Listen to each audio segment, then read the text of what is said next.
ain't the purple-haired doofus, and welcome back to The Name of the Wind by Patrick Rothfuss. Today we're covering chapters 24, 25, 26, and 27, and 28.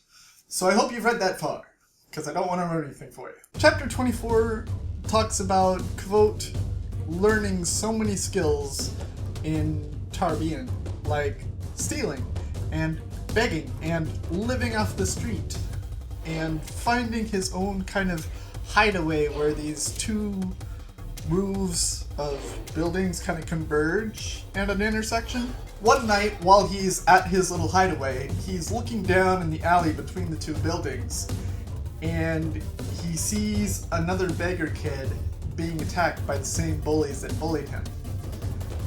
And he wanted to go down and he wanted to stop them, but he knew that if he called out or if he went down there, someone would know where his hideout was. And instead, he just kind of hid away in his hideout and watched as this kid was brutally bullied and beaten.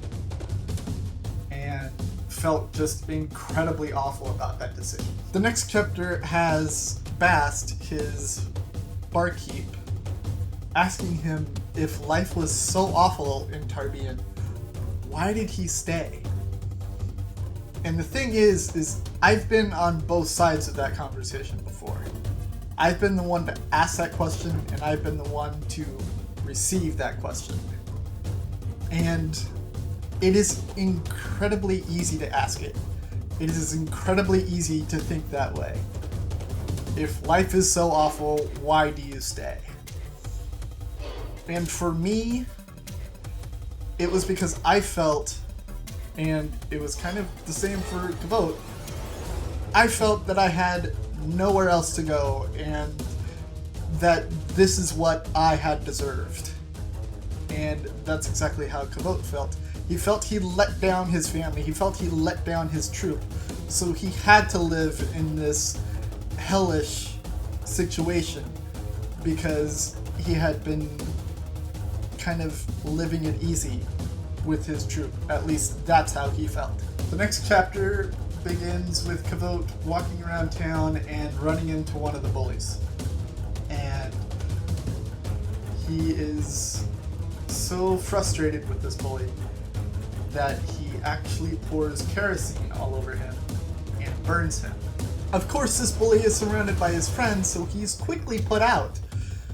But to do that level of damage to someone is just terrifying.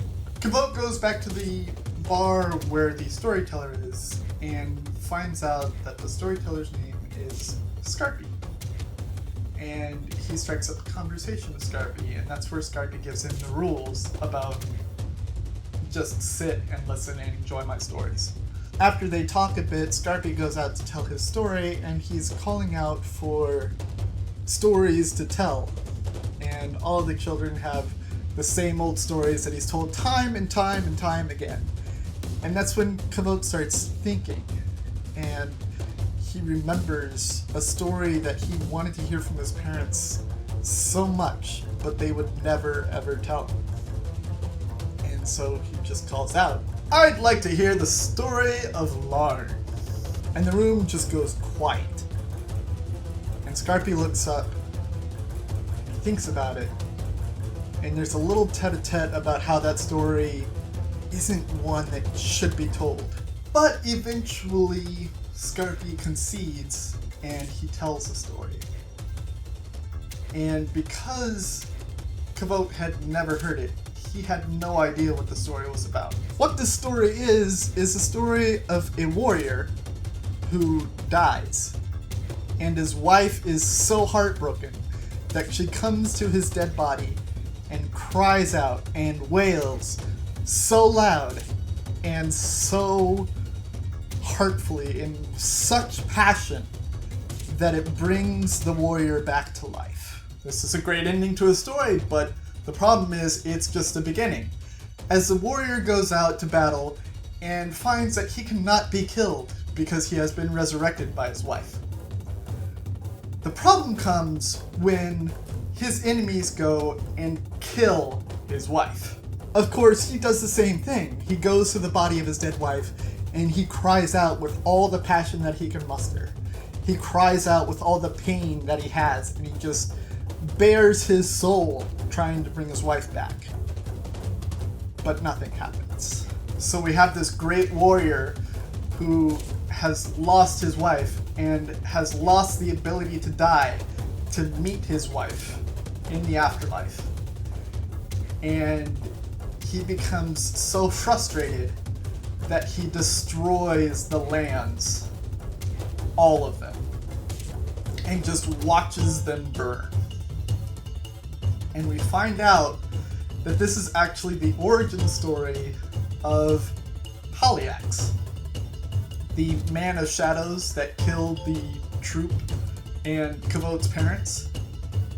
This is his origin story. Later on, Kavot is walking around town and he actually runs into Cinder and Haliax. Well, he doesn't actually run into them.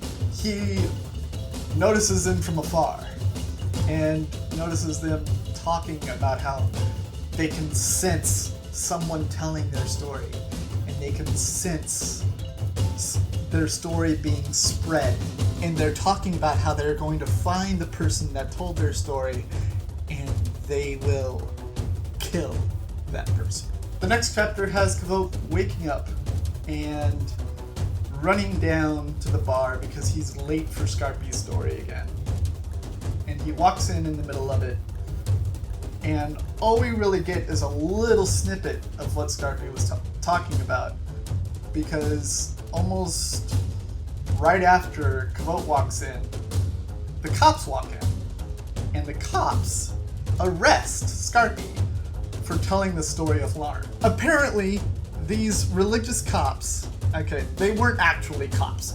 What they were religious leaders, and they were arresting him in the name of the Lord, and, you know, just telling him that he couldn't do this and incarcerating him for it. But what we find out is that when you tell the story, you're basically calling up these people, Haliax and Cinder and the Chandrian. And they don't want that to happen, so if you tell the story, you get arrested. And that's pretty much the end of chapter 28, sorry.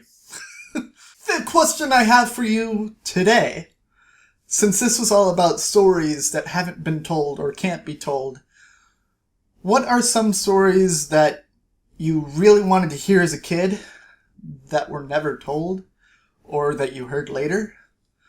Or what were some stories that were always kind of barred from you, that you always wanted to hear? Yesterday's question is, where do you find comfort and solace after something traumatic happening to you? For me, I love stories so much, and it doesn't matter if I'm reading them, it doesn't matter if I'm watching them, it doesn't matter if someone's telling me a story. I just really love a well-written story. So when I want to go somewhere and I want to escape from all of my worries, I go to the movies. I go to so many movies. Whenever you see me taking a picture of myself in front of the theater, going to the movies, you know that I'm okay because I'm seeking solace at the theater. That's where I go. I'm happy to announce that I finally know what book I'm going to read next. So, without further ado, go out and pick up Sacre Bleu by Christopher Moore. Go out, read it, and read it before I spoil it for you. I have been the purple-haired doofus, reminding you to watch your pajama radius, and I will see you all in the next chapters of The Name of the Wind by Patrick Rothfuss. Doodles!